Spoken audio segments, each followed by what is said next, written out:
આજરોજ સુરત શહેર કોંગ્રેસ સમિતિ દ્વારા માનગઢ ચોક સરદાર પ્રતિમાથી સુરત રેલવે સ્ટેશન સરદાર પ્રતિમા સુધીની જે અમે કોંગ્રેસ પાર્ટી દ્વારા પ્રભાત ફેરીનું આયોજન કરવામાં આવ્યું હતું અને જ્યારે અહીંયા અમે સરદાર પટેલ સાહેબને જ્યારે એમનું સન્માન કરવા આવ્યા, એમને પુષ્પાંજલિ અર્પિત કરવા આવ્યા, ત્યારે અહીંની પરિસ્થિતિ જોઈને અમે ગદગદિત થઈ ગયા કે શું આ પરિસ્થિતિ છે.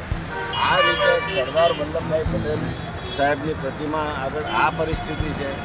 સુરત નંબર 1 લેવાની વાત કરનારી આ સરકાર, આ સુરત મહાનગરપાલિકા શું કરી રહી છે?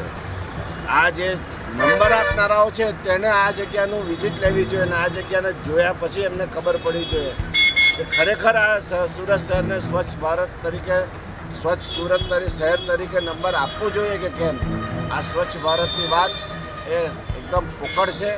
ખરેખર જો સરકાર સ્વચ્છ ભારતની વાત કરવી હોય તો આવા જે આપણા મહાન સ્થાનો છે તેને પહેલાં ધ્યાન પર લેવું જોઈએ.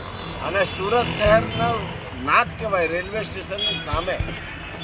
એટલે આ સંસ્થા, આ સરકાર જાગે, આ શહેરના જે ચાલતા હરતા છે તે જાગે અને જુઓ આની હાલત સુધારો, એવી અમે અહીંયાથી અપીલ કરીએ છીએ.